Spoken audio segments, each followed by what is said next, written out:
Et depuis plusieurs semaines, depuis plusieurs mois, nous parlons du thème de la prière. Et particulièrement depuis le début de l'année, nous sommes en train de parler du fait de savoir rendre des actions de grâce à Dieu. De rendre des actions de grâce à Dieu, c'est-à-dire avoir une attitude de gratitude vis-à-vis de ce que Dieu fait et de ce que Dieu accomplit dans ta vie. Et on doit tous comprendre qu'il y a une véritable puissance dans les actions de grâce. Il y a un mystère et nous devons tous apprendre ce principe parce que tu vas le comprendre que les actions de grâce ont un impact sur tes prières. Et le titre du message aujourd'hui, c'est l'impact de l'action de grâce sur nos prières. L'impact des actions de grâce sur nos prières. Et avant de commencer ce message, je vais te donner quelques passages. Le premier passage, c'est 1 Timothée 6,6. C'est en effet une grande source de gain que la piété avec le contentement. C'est en effet une grande source de gain que la piété avec le contentement. Version Parole de vie dit, c'est vrai, la foi est une grande richesse à une condition. Il faut se contenter de ce qu'on a. La version Parole vivante dit, le véritable attachement à Dieu est en effet une grande source de richesse s'il va de pair avec le contentement d'esprit. La foi vécue est un trésor qui rapporte des intérêts élevés, mais ils sont réservés à ceux qui trouvent leurs ressources en eux-mêmes et qui ont appris à se satisfaire de ce qu'ils ont. Ésaïe 53, versets 1 et 2, dans la version du second, qui dit que « Qui a cru à ce qui nous a été annoncé, qui a reconnu le bras de l'Éternel. Il s'est élevé devant lui comme une faible plante, comme un rejeton qui sort d'une terre desséchée. Il n'avait ni beauté ni éclat pour attirer nos regards et son aspect n'avait rien pour nous plaire. » Et nous disons Amen, car c'est la parole de Dieu. Amen. Alors ce matin, je vais te parler de l'impact des actions de grâce sur nos prières. Car le but, si nous avons enseigné sur la prière depuis plusieurs mois, depuis l'année dernière, c'est que nous voulons que Dieu puisse se manifester encore plus dans notre vie parce que nous avons compris que la prière est nécessaire et que nous devons apprendre à prier. Et le but, c'est que nous soyons exaucés et que nous puissions voir Dieu agir pleinement dans notre vie. Et nous apprenons l'action de grâce. Pourquoi? Parce que tu dois comprendre que tout ce que Dieu fait dans ta vie, tout ce qui commence dans ta vie, il le termine toujours. Dis-moi un bon amen. Sa volonté, plutôt, c'est de le terminer. Dis-moi un bon amen. La Bible nous dit en Psaume 138, verset 8, il nous dit que Dieu commence, l'Éternel, version 8 secondes 21, s'il vous plaît, merci. Il dit que l'Éternel terminera ce qu'il a commencé pour moi. C'est-à-dire que l'Éternel, tout ce qu'il commence dans ta vie, il désire le terminer. Dieu n'est pas une personne qui commence quelque chose et qui s'arrête en cours de route. Tout ce qu'il commence, il désire le terminer. Dis-moi un bon amen si tu es d'accord avec ça. Et la volonté de Dieu, quand il dit il a pour toi des projets de paix et non de malheur, c'est-à-dire qu'il veut que ses projets à lui s'accomplissent entièrement dans ta vie. Tout ce qu'il commence dans ta vie, il désire le terminer. Et c'était aussi sa volonté pour le peuple, lorsqu'il a sorti le peuple d'Égypte, sa volonté, c'est que ce peuple arrive en Canaan et que ce peuple possède Canaan. C'est-à-dire que ce peuple vive la vie qu'il avait réservée pour eux. Mais la vérité, bien que Dieu ait des projets de paix, bien que Dieu a la volonté d'accomplir, de terminer, en grec téléio, de terminer de manière complète ses projets pour nous, il arrive que Dieu ne peut pas accomplir, terminer ce qu'il avait prévu pour nous. Quelqu'un me dira, mais pasteur, est-ce possible? Donc, est-ce que Dieu est limité? Est-ce que Dieu est bloqué? Non, Dieu n'est pas bloqué. Dieu est illimité. Dieu est puissant, Dieu est redoutable, comme on l'a dit. Mais Dieu travaille avec toi.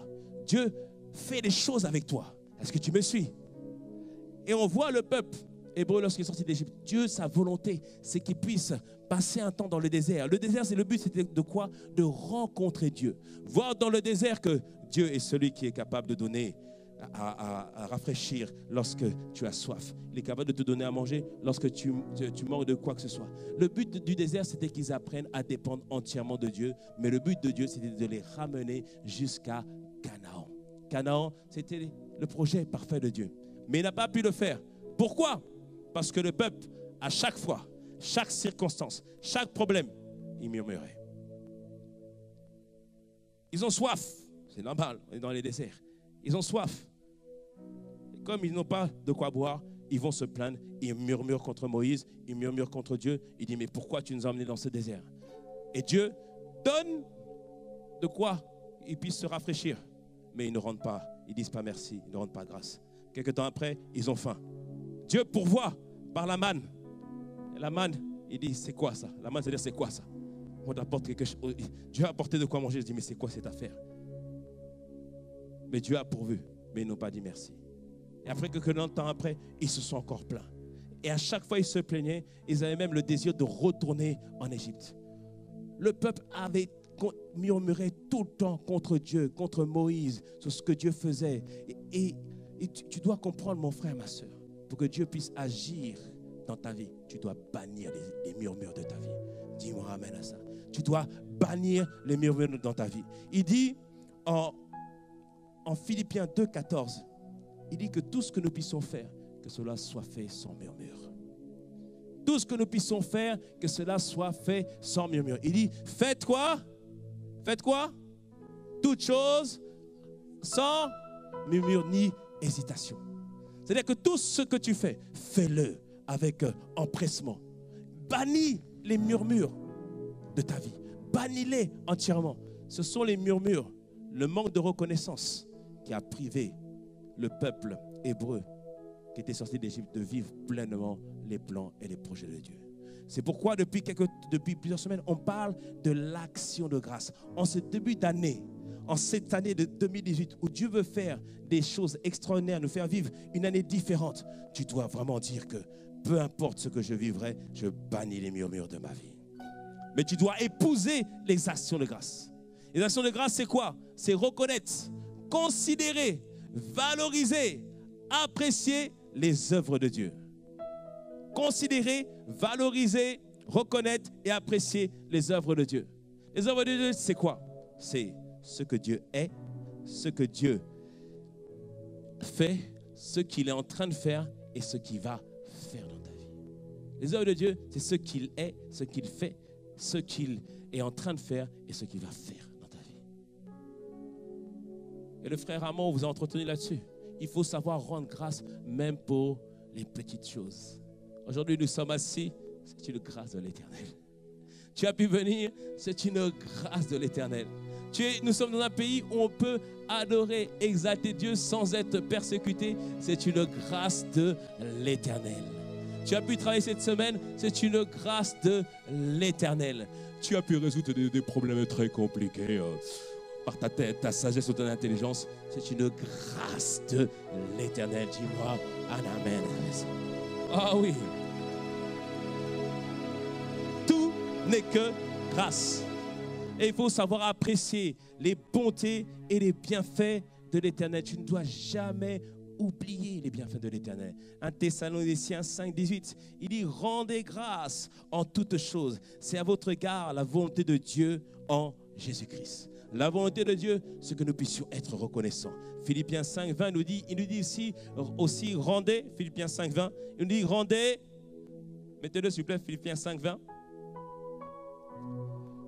Il nous dit, rendez continuellement des actions de grâce pour toutes choses. Rendez continuellement grâce pour toutes choses à Dieu le Père au nom de notre Seigneur Jésus-Christ. Il nous disait dans ce verset qu'on ne m'a pas affiché, mais je rends grâce pour la technique et les personnes que Dieu a mis autour de nous. Amen. Et nous croyons que ça va s'améliorer au cours de ce culte dans le nom de Jésus. Amen. Il disait, rendez continuellement des actions de grâce. On rend des actions de grâce, pas seulement quand on prie, mais continuellement. Partout où tu vas, sois reconnaissant, rends des actions de grâce. Le train est arrivé 1 minute en retard. Rends grâce, le train est arrivé. Tu as pu venir ici, rends grâce. Tu peux aller travailler, rends grâce. Tu peux aller aux toilettes, rends grâce. Dis-moi amen. C'est une grâce. Demande à ceux qui n'ont pas pu aller aux toilettes depuis quelque temps. Tu as un mari, il n'est pas parfait, rends grâce. Tu as une femme, elle n'est pas parfaite, rends grâce. Tu as des enfants, parfois ils te font mal à la tête, rends grâce. Car d'autres n'ont pas de mari, n'ont pas de femme, n'ont pas d'enfants. Rends grâce pour chaque chose que Dieu te donne. Dis-moi amen à ça. Dis-moi amen à ça. Oh oui. Et on a expliqué qu'il y a des bénéfices à l'action de grâce. Le premier bénéfice, c'est que l'action de grâce permet de glorifier Dieu, de rendre gloire à Dieu. Il y a plusieurs psaumes qui nous le disent. Psaume 29, psaume 68, psaume 96, qui nous disent « Rendez gloire à Dieu ». C'est-à-dire que chaque habitant de la terre doit pouvoir rendre gloire à Dieu, glorifier Dieu. Comme je dis, à chaque fois que tu rends grâce à Dieu pour ces petites choses, tu es en train de semer de la reconnaissance. Et je t'assure, tu vas récolter une abondance de joie. Tu vas récolter une abondance de joie. Dis-moi un amen à cela. Tu vas récolter une abondance de joie. Parce que certains disent que je serai heureux demain, pasteur. Demain, quand j'aurai un mari, pasteur, là, je serai heureux. Après que se marie, pasteur, quand j'aurai des enfants, là, je serai heureux. Pasteur, quand les enfants seront partis de la maison, je serai heureux. D'autres, pasteur, demain, quand je vais travailler, je serai heureux. Quand il travaille, quand mon salaire va augmenter, je serai heureux. Après, pasteur, je serai heureux à la retraite. La vérité, ce ne sont pas les circonstances qui déterminent si on peut être heureux. Tout à l'heure, on l'a lu dans 1 Timothée 6, dans la version parole vivante, il dit la foi... Ouais, c'est ça. Oui, mais c'est parole vivante, ouais, ça là. Une grande source de gain s'il va de pair avec voilà, est une grande source de richesse s'il va de pair avec contentement d'esprit. La foi vécue est un trésor qui rapporte des intérêts élevés, mais sont réservés à ceux qui trouvent leurs ressources en eux-mêmes. Ça veut dire quoi? Le bonheur commence de l'intérieur. Il n'est pas à l'extérieur, il commence de l'intérieur. En ta capacité à chaque fois être reconnaissant pour tout ce que Dieu est, pour tout ce qu'il fait, pour tout ce qu'il est en train de faire et pour tout ce qu'il va accomplir. Dis-moi un amen à cela. Amen. Oh oui, acclame le Seigneur.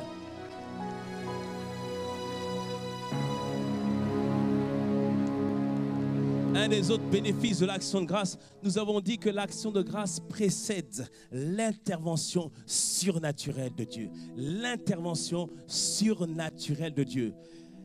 Quand on regarde, tout à l'heure, on a pris la Sainte Seine. Beaucoup pensent que la Sainte Seine, c'est une habitude qu'on fait. La Sainte Seine n'est pas une habitude. La Sainte Seine n'est pas un symbole. La Sainte Seine est une ordonnance que Dieu a établie. Il a établi pourquoi? Parce que Dieu veut te transmettre sa vie. Dieu veut te transmettre sa vitalité. Dieu veut te transmettre, je dirais sa bonne santé, mais Dieu est forcément en bonne santé. Il veut te transmettre tout simplement sa vie.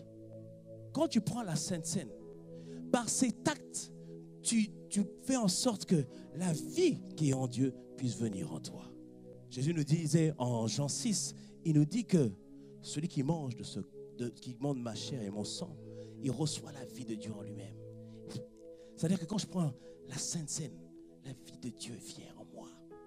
Mon corps était fatigué. Je prends la Sainte Seine, je mange le corps, ce corps qui a été meurtri pour moi. Et la Bible nous dit qu'il a été meurtri, parce que meurtrisseurs nous sommes guéris. Alors je reçois la bonne santé dans mon corps. Mon corps qui était fatigué retrouve sa vigueur et retrouve sa vitalité. Quand je prends le jus de raisin, qui a l'air d'un simple jus de raisin, mais lorsque je le prends, ce n'est pas un simple jus de raisin, c'est le sang de l'agneau que je reprends, et la vie de Dieu qui est contenue dans le sang vient en moi. Alors je reçois une intelligence, une compréhension que je n'avais pas auparavant, parce que j'étais en communion avec Dieu au travers de la Sainte Seine. C'est ça, la Sainte Seine. On en reparlera par la grâce de Dieu une prochaine fois en détail. Et quand on fait cela, comment un simple pain peut procurer tout cela? La vérité, c'est que ce simple pain n'est plus un simple pain, mais il est devenu un aliment spirituel. Mais à quel moment est devenu un aliment spirituel? Au moment où nous dressons la table et nous disons, cette table, c'est pour la communion avec le Christ. Au moment où nous disons, Seigneur, nous te rendons grâce pour ce pain, parce que c'est ton corps qui a été meurtri pour nous. Nous te rendons grâce pour ce jus de raisin ou pour ce vin, et nous disons que c'est maintenant ton sang.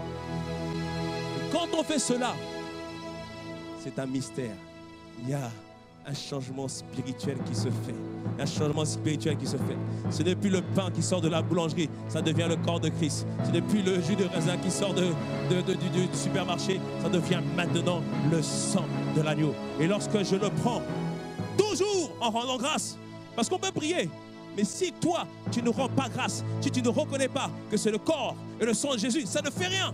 Mais si tu reconnais, c'est-à-dire que dans ta vie, tu marches selon Dieu. Dans ta vie, tu marches en nouveauté de vie. Dans ta vie, tu considères ton frère parce que c'est le corps de Christ. Si tu le prends avec toutes ces considérations et tu dis, Seigneur, je te rends grâce pour ton corps qui a été meurtri pour moi, pour ton sang qui a été versé pour moi, alors que tu manges de ce pain et que tu bois de ce jus de raisin, tu es en train de manger le corps et tu es en train de boire le sang de Christ.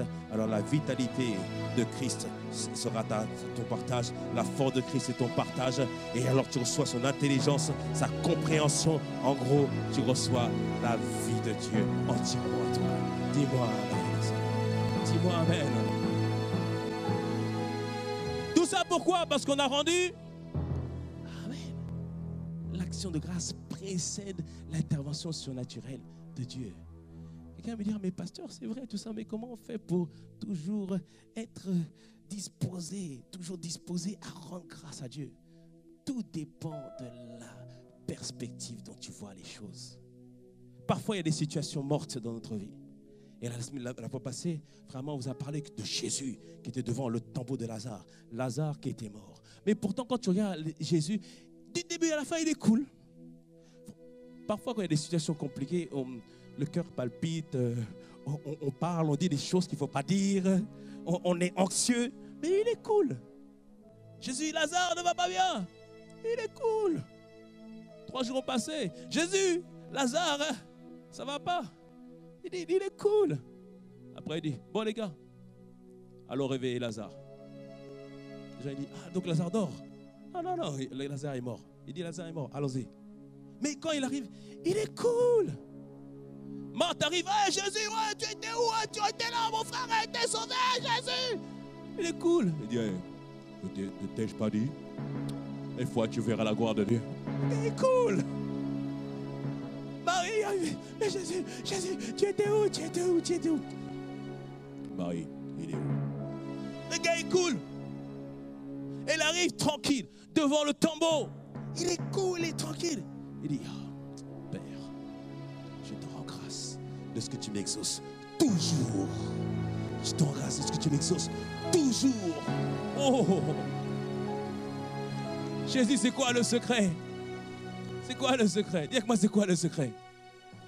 Le secret, c'est que la Bible nous dit qu'il leva les yeux vers Dieu. Face aux situations mortes, lève les yeux vers Dieu. Face aux situations compliquées, lève les yeux vers Dieu. Josué était là devant Jéricho. Il voit Jéricho, c'est compliqué. Il a levé les yeux vers l'Éternel. Et il a vu qu'à côté de lui, il y avait un gars qui était balèze, l'épée dégainée, le chef de l'armée céleste. Quand tu lèves les yeux vers Dieu, vers le ciel, tu apprends à connaître qui Dieu est. Tout à l'heure, on a dit, il est le Dieu puissant. Il est le Dieu redoutable. Rien ne l'arrête et il agit encore. Je voudrais que ce matin, tu le saches. Dis avec moi, il est le Dieu puissant. Il est le Dieu redoutable. Rien ne l'arrête. Et il agit encore dans ma vie. Au nom de Jésus. C'est ça. Quand tu lèves les yeux vers lui, tu apprends à savoir qui il est. Quand tu lèves les yeux vers lui, tu apprends à savoir ce qu'il est capable de faire. Comment tu expliques qu'Abraham, il était capable de rendre grâce à Dieu, rendre gloire à Dieu, alors que la situation paraissait compliquée. Son corps était usé, le corps de Sarah était usé, mais il rendit gloire à Dieu. Comment tu expliques cela? Mais parce qu'il avait vu que Dieu était capable de rendre vie au corps mortel. Il a vu que Dieu était celui qui appelle les choses qui ne sont pas comme si elles étaient. Il avait déjà vu cela. Il avait déjà vu la vision. Il avait déjà vu tout cela. Alors quand c'est comme ça, il rendait gloire à Dieu. Comment on est toujours dans les actions de grâce de manière continuelle? Tu lèves toujours les yeux vers le Seigneur. Et Jésus devant le tombeau de Lazare, tout le monde voyait Lazare mort. Tout le monde sentait la mauvaise odeur. Tout le monde voyait qu'il y a une odeur de mort. Tout le monde pleurait. Mais lui.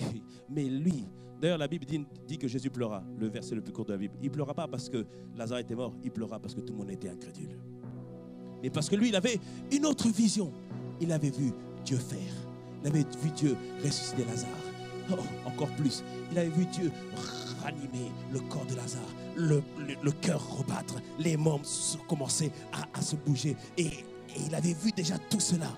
Donc quand il a rendu grâce, il savait déjà que Dieu allait l'accomplir. Amen. Acclame le Seigneur. Est-ce que tu me suis? C'est pourquoi en toute circonstance, en toute situation, tourne tes yeux vers l'Éternel. Ouvre la parole de Dieu. Tu veux que Dieu te parle? Ouvre la parole de Dieu. Il va te parler. Il va t'instruire. Quel que soit le sujet, quel que soit le thème, il va t'instruire. Il va te dire, voici ce que je suis capable de faire. Et là, tu seras capable de rendre d'excellentes actions de grâce. Et Jésus a rendu grâce. Et il y a eu une intervention surnaturelle de Dieu pour Lazare. Je prie que dans le nom de Jésus, dans cette année de 2018, puisqu'il a dit, c'est une année différente, qu'il y ait une intervention surnaturelle de notre Seigneur. Dis-moi un amen. Oh oui, oh notre Dieu est merveilleux. Et comme je te l'ai dit, une personne qui s'est donnée à Dieu des actions de grâce est une personne qui a appris ce qu'on appelle le contentement. Le contentement, c'est apprendre à être content. C'est apprendre à rendre grâce à Dieu et être content de ce qui est déjà là. C'est ça le contentement. Parce que souvent, la plupart du temps, on ne sait pas chérir, on ne sait pas manifester, on ne sait pas pratiquer le contentement. Tu rêves de grandes choses. Tu rêves que Dieu t'élève. Tu rêves que Dieu te positionne à des postes élevés. Sois content déjà là où tu es. Tu rêves que toute la situation change et la situation va changer. Dis-moi un mot, amen. Mais il y a une petite variation. Il y a des petites choses qui ont commencé. Sois content. Quelque chose a commencé. Quelque chose a démarré. Tu veux un couple épanoui quand vous vous regardez. Ah, je sais ce qu'elle est en train de penser. Mais pour l'instant, c'est un peu compliqué. Mais des fois, vous arrivez. Sois content. C'est un début. Dieu est en train de faire. Tu veux un mari excellent. Et pour l'instant, ce n'est pas tout à fait ça. Mais au moins, il rentre un peu moins tard. Sois contente. Rends grâce à Dieu. Tu veux une femme quand tu rentres à la maison. Voici mon kéfalé, mon chef, mon roi. Vas-y, assis-toi. Je t'enlève tes vêtements. Je te mets tes chaussures. Assis-toi, mon chéri. Voici ton plat. Ah, tu es mon héros, mon gars. Car frère disent amen. J'ai exprimé ce qu'il y avait dans le cœur de quelqu'un ce matin. C'est pas encore tout à fait ça. Mais au moins, elle ouvre la porte déjà. Rends grâce à Dieu. Dis-moi un bon amen. Dis-moi un bon amen. Rends grâce à Dieu. Rends grâce à Dieu. Amen. Sois content déjà de ce qui est là. Sois content déjà de ce qui est là. Mais par contre, ne te méprends pas. Le contentement ne veut pas dire que je suis satisfait de la situation. La situation, c'est-à-dire que je n'espère pas plus. Non, j'espère plus. Mais je bénis Dieu qu'au moins quelque chose a commencé. Je bénis Dieu, au moins je suis là. Je bénis Dieu, au moins j'ai fait un progrès. Je ne suis pas satisfait encore, mais ça avance.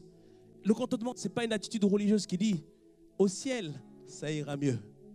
Au ciel, ça ira. Pour l'instant, on souffre ici. Souffre comme un bon soldat de Christ. Non. L'apôtre Paul, quand il... Non, pas amen là. L'apôtre Paul, quand il dit souffre comme un bon soldat de Christ, c'est quand il parle de la persécution qu'on doit faire face parce qu'on doit rester attaché à notre foi. C'est cette souffrance-là qu'on doit accepter. Parce que parfois, parce que tu es en Christ, parfois des amis vont te laisser. Parfois même la famille va te laisser. Parfois il y aura des persécutions. C'est cette souffrance-là que nous passerons tous parce que c'est notre lot. Mais tout le reste, la pauvreté, tout ça, ce n'est pas ton partage dans le nom de Jésus. Dis-moi un point amen. Ah non.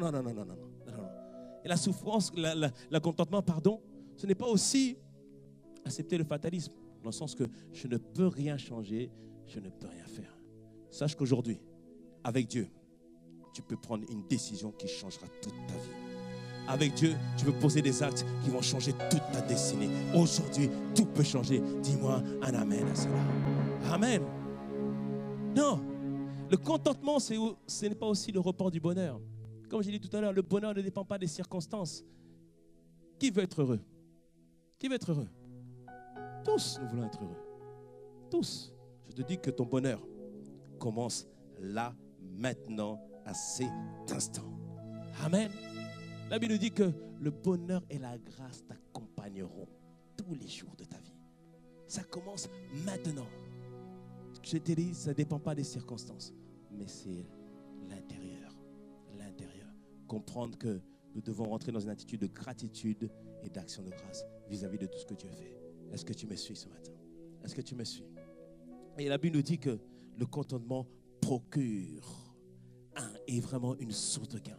C'est-à-dire, c'est le début d'un gain. C'est le début d'une richesse. C'est le début de quelque chose dans ta vie. Quand tu commences à rendre grâce à Dieu pour ce que Dieu a commencé à faire, il parfait, il amène, il complète, il parfait ton témoignage dans le nom de Jésus. Mais la question c'est, est-ce que tu sais reconnaître quand Dieu a commencé à faire? Tout à l'heure dit en Ésaïe 53:1, la première question c'est, qui a cru à ce qui a été annoncé? La première chose c'est de toujours croire. Dieu ne peut rien faire si tu ne crois pas. Dieu ne peut rien faire si tu n'as pas foi. Il nous dit que lorsqu'on doit s'approcher de Dieu, on doit d'abord, avant toute chose, croire qu'il existe. Et sans la foi, il est impossible de plaire à Dieu. Ça commence d'abord. Est-ce que tu crois que cette année, et tu seras une année différente? Est-ce que tu le crois? Mais est-ce que tu le crois pour ta vie?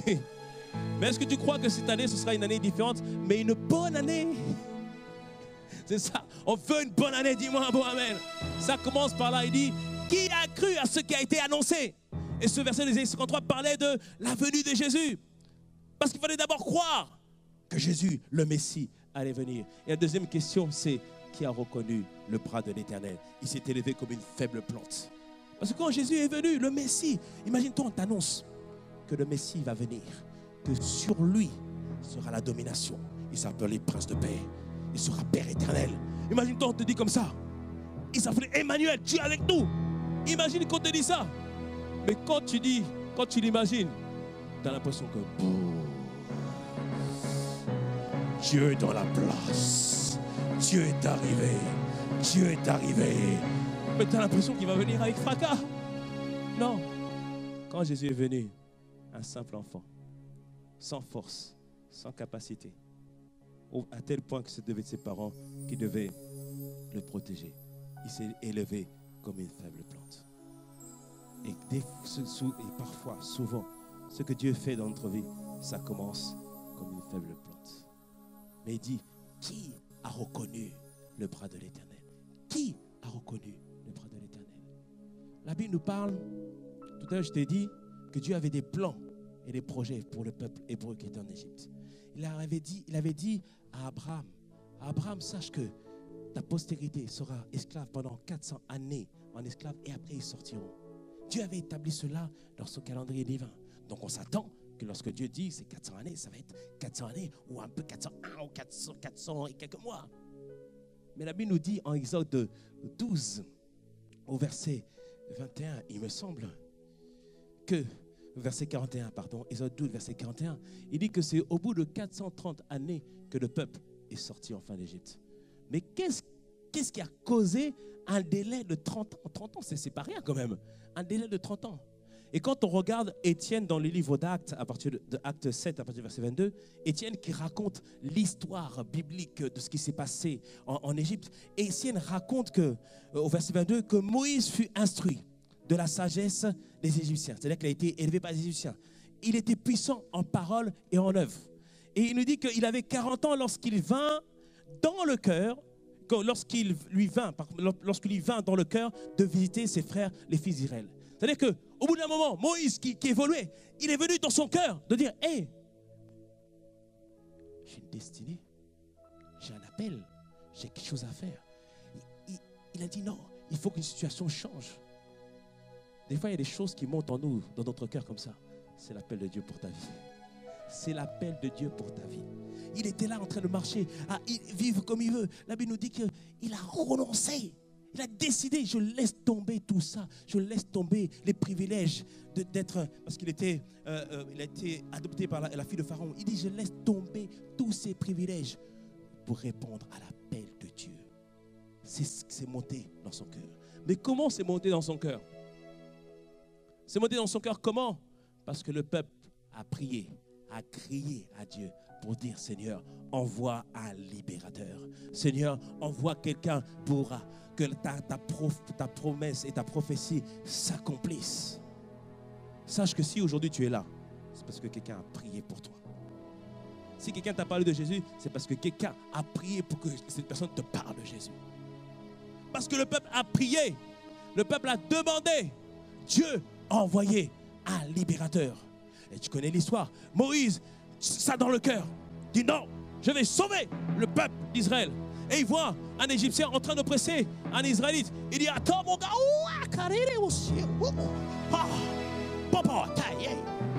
hey. Il a tapé l'Égyptien. Et il est mort sur le coup. Mieux que Bruce Lee. Et il a aidé. Nous le bénissons. Il a aidé l'Israélite. Et il a caché le corps. Et après, le jour suivant, il retourne vers ses frères. Et il voit deux Hébreux qui sont en train de se disputer. Il dit, ah non, les gars là. Hier, c'est un Égyptien qui oppressait un Israélite. Mais entre nous, on ne va pas se disputer. Ils se disputaient. Et les deux se disputaient. Et il va intervenir. Et l'autre se dit, toi, tu veux quoi, toi, hein? Tu veux faire la même chose que tu as fait à l'Égyptien? Tout ce que tu fais est connu. Tu veux faire la même chose? Et là, Moïse s'est enfui. Moïse était venu pour apporter la libération, pour apporter le paix au peuple. Et Étienne nous dit au verset 25, il dit que Moïse pensait, de Acte 7, verset 25, Moïse pensait que ses frères comprendraient que Dieu lui a accordé la délivrance par sa main. Moïse dit, mais attends, c'est Dieu qui m'a envoyé. Donc assurément, ceux vers qui il m'a envoyé vont me reconnaître. Ceux vers qui je suis la solution vont me reconnaître. Mais la Bible nous dit, la suite, mais ils ne comprirent pas.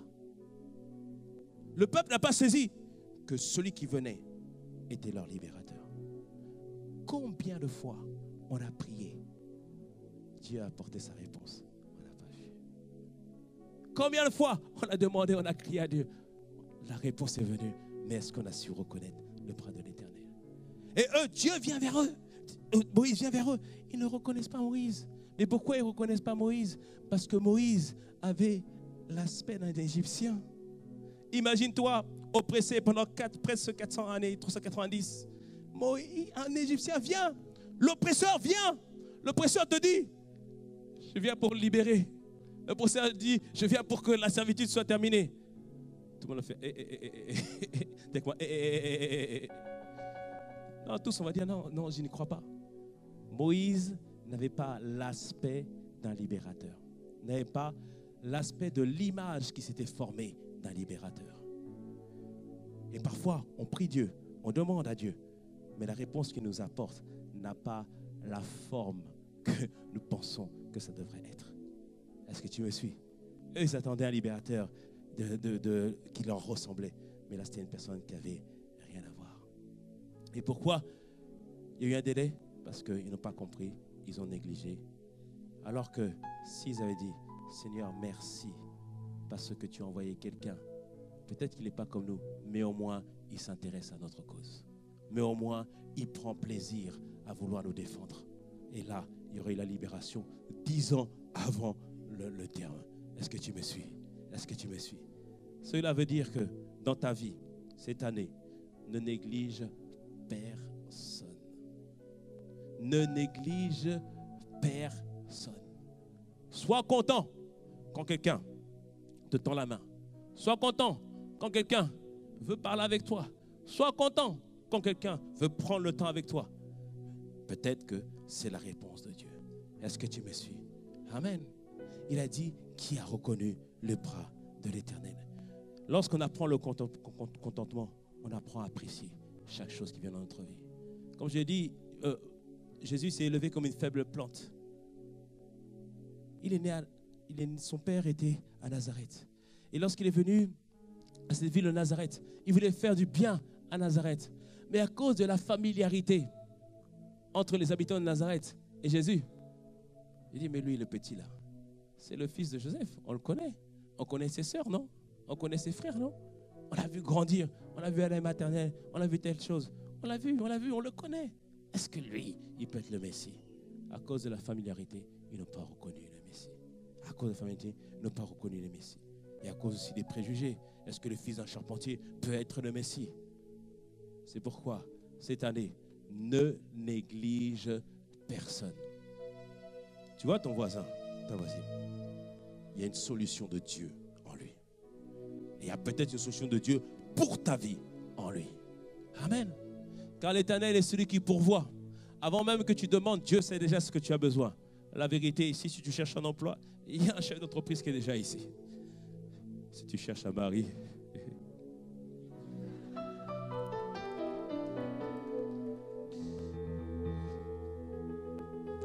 si tu cherches une femme aussi, en fait, je veux juste préciser quand même. Les femmes ne cherchent pas un mari, c'est l'homme qui cherche. Bon, séminaire des célibataires là-bas, vous allez voir. Amen. Sois patiente, ma soeur. Sois patiente, sois patiente.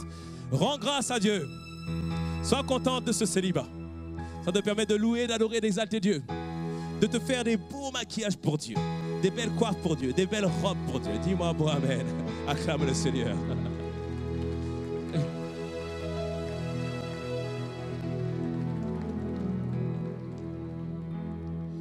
Souvent, la réponse de Dieu n'a pas l'aspect qu'on veut.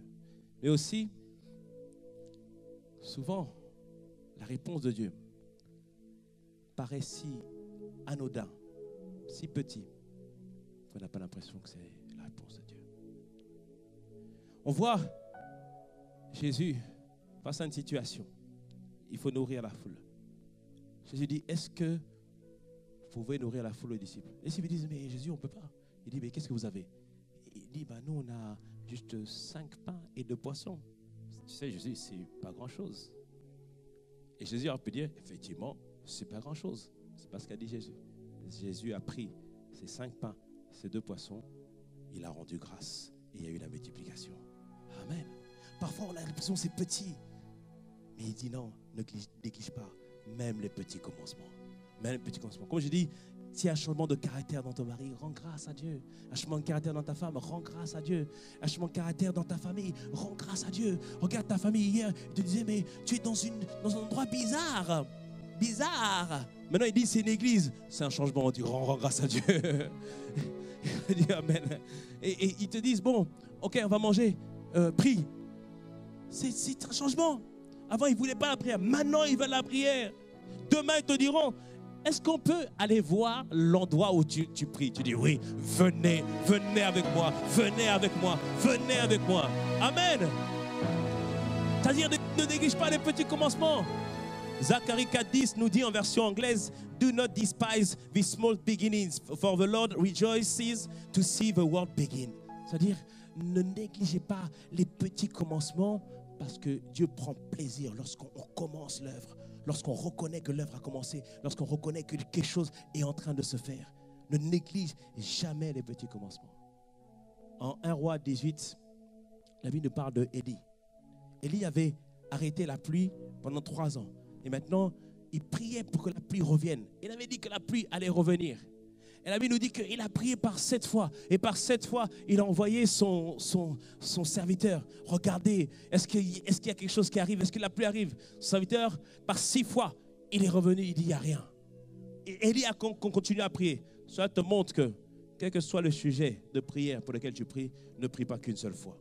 Prie jusqu'à ce que cela s'accomplisse. Et au bout de la 7e fois, le serviteur d'Élie est venu au verset 44 de 1 Roi 18. Le serviteur d'Élie est venu. Il dit, maître, je vois un nuage de la taille d'une pomme. Donc c'était petit comme ça. C'était tout petit. Et là, Élie s'est arrêté. Il a dit, voici, la pluie est en train d'arriver. Il dit, mais Élie, attends, c'est juste un simple petit nuage. Il dit, non. C'est le signe que Dieu est en train d'agir. C'est le signe que Dieu a commencé. Et il se disait, va prévenir le roi, il va voir d'abondantes pluies. Et il s'est arrêté. Et après, la pluie est venue en abondance. Pourquoi? Parce qu'il a reconnu que Dieu avait commencé quelque chose. Quand j'ai dit tout à l'heure, il y a des petits changements dans ta vie, rends grâce à Dieu et reconnais que c'est la main de Dieu qui est en train de travailler. Oh, il n'y a pas de hasard dans la vie, c'est la main de Dieu qui est en train de travailler. Dis-moi un bon amen à ça. C'est la main de Dieu qui est en train de travailler. Ne néglige pas les petits commencements. Et pour terminer, je vais vous donner juste un témoignage que le pasteur Mohamed Sanogo a donné dans une de ses prédications. Il a donné ce témoignage qu'ils avaient fait la campagne in Centrafrique, la campagne d'évangélisation en Centrafrique. Et il disait que cette campagne devait durer 1 mois. Et pendant le déroulement de la campagne, ils se sont aperçus qu'il manquait une partie du budget. Il manquait 50 000 € pour pouvoir terminer le budget. Et lorsqu'ils ont regardé leur compte, ils n'avaient pas cette somme-là à débloquer pour la mission. Et dans ce cas-là, qu'est-ce qu'il a fait à ton avis? Il avait quoi? Qu'est-ce qu'on fait lorsqu'il y a un besoin? On fait quoi? On fait quoi? Mais dis-le bien fort, on fait quoi? On prie. Amen. Et il a prié l'Éternel. Il a dit, Seigneur, tu es capable de pourvoir. C'est toi qui nous as envoyés ici. Alors assurément, avec la vision vient toujours la provision. Tu as pourvu. Et il a dit Amen. Amen. Et donc du coup, pendant ces croix qui duraient 1 mois, à un moment donné, il était invité ici en France pour prêcher à la conférence des femmes. Donc il arrivait en France. Il s'est dit, en France, il y a des gens qui sont pourvus. Dis bon amen. Il y a des gens qui sont pourvus. Et il a prêché à la conférence, il a parlé de In Centrafrique, de ce que Dieu fait, de ce que Dieu accomplissait. Il a dit, Dieu est en train d'œuvrer et Dieu va faire. Et il s'attendait certainement que quelqu'un vienne lui dire, pasteur, j'ai reconnu la vision, je crois que tu es de Dieu. Pasteur, voici les 50 000 €. Et il s'attendait à ça, mais personne n'est venu. Il a dit, ok, bon, Dieu, je te rends grâce. Et il a dit, ok. Il est parti ensuite en Côte d'Ivoire. Et en Côte d'Ivoire, il s'adressait à l'église. Non, le Seigneur fait de grandes choses. Il accomplit des grands miracles. Nous devons encore boucler le budget. Mais Dieu fait des grandes choses et réalise des grands projets. Dieu est excellent. Dieu est merveilleux. Alléluia. Amen. Et certainement, en Côte d'Ivoire, quelqu'un est capable de pourvoir. Parce qu'il s'est dit que Centrafrique, on ne peut pas pourvoir. Parce que le pays était compliqué, il y avait des difficultés, le pays était dans la pauvreté, c'était compliqué. Donc la France, certainement, on peut pourvoir parce qu'il y a des euros. La Côte d'Ivoire, on peut peut-être pourvoir. Il comptait et il a terminé. Et au moment de finir son prêche, il a fini l'église, tout ça, personne n'est venu, personne n'a apporté quoi que ce soit. Il dit, ok, mais Dieu peut pourvoir, dis-moi, amen. Et il est retourné maintenant en Centrafrique. Et en Centrafrique, il était invité à un moment donné dans une église, dans une assemblée. Et il a prêché la parole de Dieu, avec tout son cœur. Et au moment où il prêchait, les gens, touchés par la parole et par amour vis-à-vis de la parole, ils avaient l'habitude de semer et d'apporter une offrande par rapport à la parole. Alors qu'il prêchait, les gens venaient. Merci pour la parole, pour ce que tu fais. Mais les gens donnaient des petites pièces. Parce que l'église où il était, ce n'est pas une église où la plupart des gens n'étaient pas prospères. Ils donnaient des petites pièces. Ils donnaient.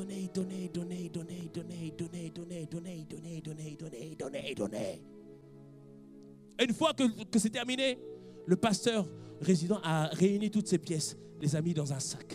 Et elle dit, pasteur Sanogo, voici l'offrande pour vous. Il a dit merci. Mais la vérité, ce sac, bien qu'il était lourd, bien qu'il était imposant, il n'y avait pas grand-chose. C'était juste quelques pièces. Enfin, il y avait plusieurs pièces, mais ce n'était pas un gros montant. Mais il a quand même rendu grâce à Dieu. Il a dit, Seigneur, merci, parce qu'ils ont donné de tout leur cœur. Amen. Il a dit, non, je n'ai pas négligé ça. Il a rendu grâce à Dieu. Et alors qu'il était dans sa voiture, donc avec son gros sac, et qu'il arrive à son hôtel, et alors qu'il marchait, il y a un homme qui l'interpelle. Il dit, pasteur Sanogo, merci pour ce que vous faites en Centrafrique. Merci pour ce que Dieu fait au travers de vous. J'ai vraiment été béni. Nous avons été vraiment bénis. Permettez-moi de vous donner une offrande. Et le monsieur lui a donné, devinez quoi? Un gros sac. Il a dit, tiens. Il a dit, merci. Il a prié pour cette personne. Il a rendu grâce pour cette personne. Et maintenant, il est monté dans sa chambre avec les 2 gros sacs. Et il est arrivé dans sa chambre avec les 2 gros sacs. À un moment donné, il s'est reposé un peu et il s'est réveillé. Il a dit, bon, Seigneur, merci. il a commencé à rendre grâce à Dieu pour ce que les gens avaient donné.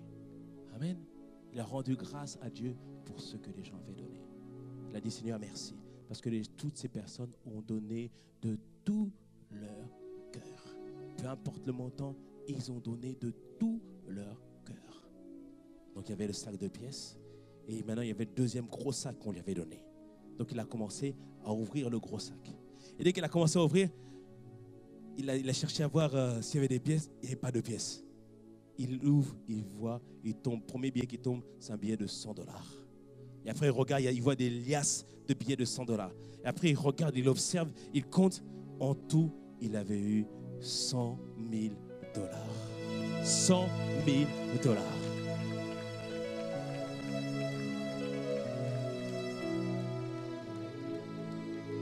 Et comment ce miracle surnaturel est arrivé? C'est parce que il a rendu grâce pour les petites pièces. Il a rendu grâce pour ceux qui étaient petits. Il a dit, Seigneur, merci, parce que tu as déjà au moins pourvu un petit peu. Amen. Comment on fait des campagnes extraordinaires comme on a fait en Haïti? En Haïti, le budget était presque de $600 000 pour faire la campagne. Comment on le fait? C'est par toutes les personnes qui ont donné un peu de leur nécessaire.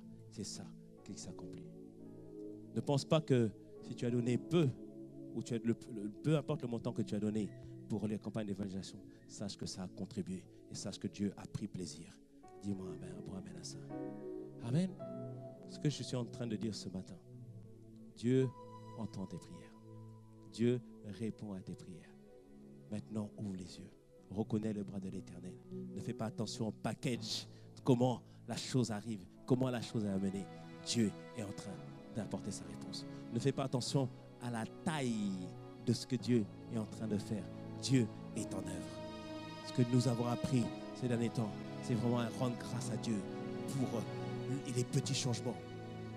Car assurément, peut-être que tu n'as pas encore arrivé au bout, au télélio, au témoignage complet. Mais bénis Dieu, parce que la situation est moins pire que l'année dernière. Dis-moi, Abraham. Bénis Dieu, parce que la situation a changé. La donne change au fur et à mesure. Il le fait petit à petit. Comme on l'a dit, il est celui qui commence quelque chose et qui le termine toujours. Tant que tu es disposé, tant que tu as foi et tant que tu le rends grâce. Assurément, ce qu'il a commencé dans ta vie, il le fait, il le manifeste. Au nom de Jésus. Acclame le Seigneur, acclame le Seigneur, acclame-le, acclame-le. Alors que tu t'es levé, rends-lui grâce, rends-lui grâce.